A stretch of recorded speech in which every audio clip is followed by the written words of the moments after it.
state in New England is obviously New Hampshire. I think New Hampshire is like what would happen if Reddit became a state. It's just like a lawless land up there.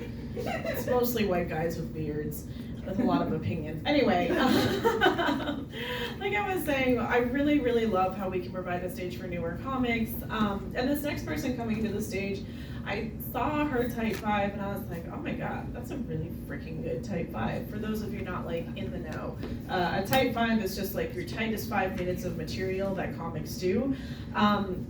And I was just like, I gotta know more about this person.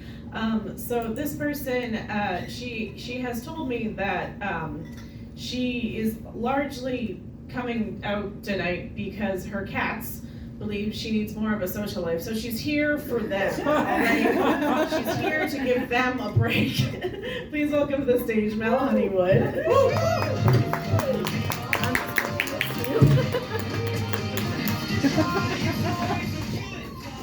Hey, good night, everybody. How we doing? Big deal for me. It finally happened. I finally saw a wild turkey fly. Oh. Yes, and I'm not talking about the whiskey. I'm talking about an actual. I saw the whiskey fly at a high school field hockey slumber party. When Kelly was just like, no, it doesn't count as cheating because you're a girl.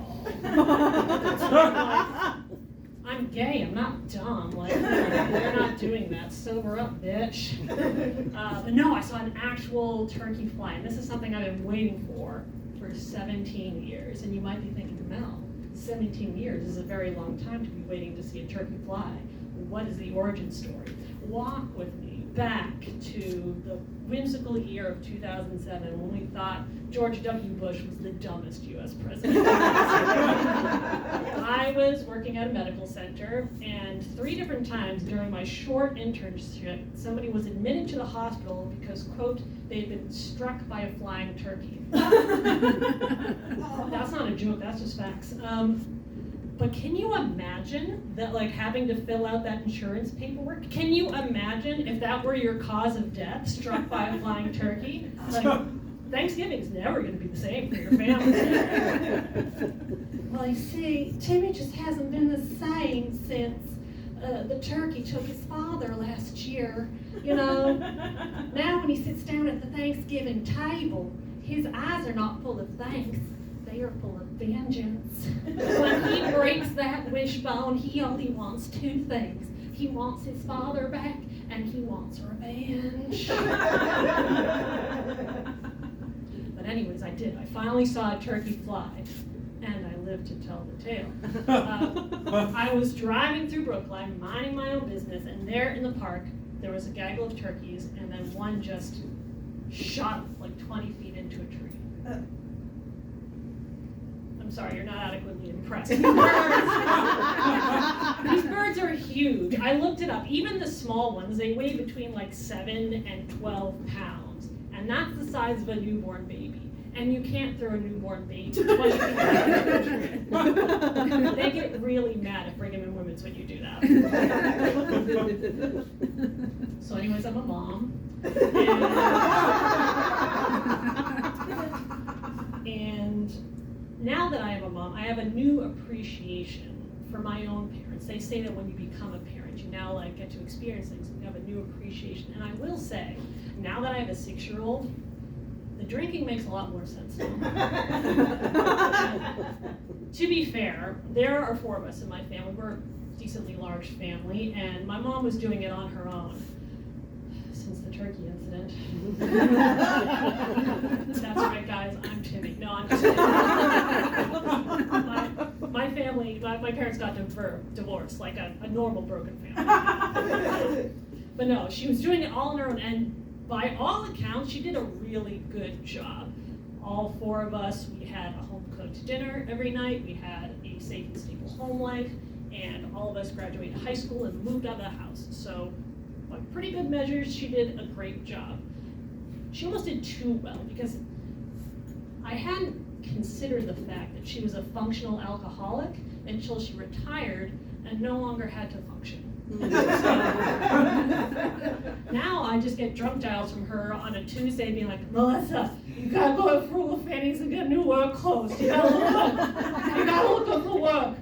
You know, they got everything that you ever want. They got blouses. They got slacks. They got, you know, they got new shoes. You can wear just, not that I've ever seen you wear a dress. I mean, it'd be nice once in a while, but not seen you wear a dress. But you gotta go to Frugal Fanny's. You gotta get your work clothes and look good. And I'm like, I am at work right now. It's 11 a.m. Sober up, bitch. No.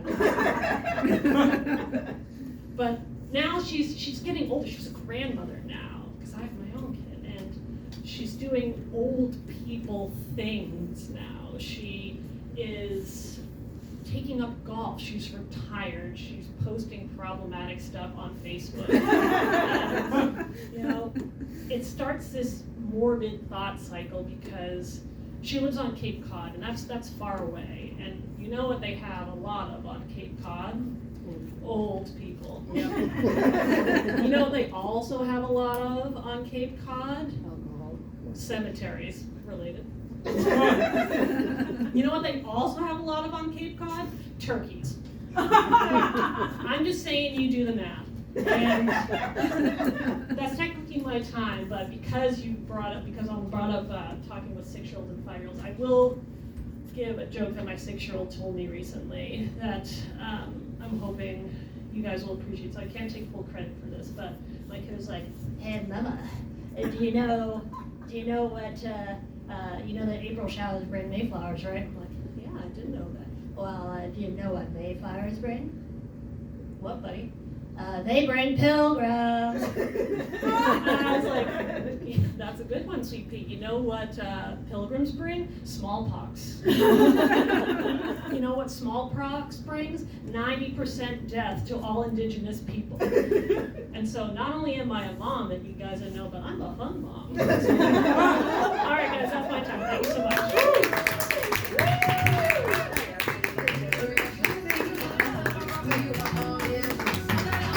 Time for fun, Mom. Mell Honeywood. Yes. Okay, we have arrived at the end of our show. Are you ready for our final comic? Woo! I am so excited this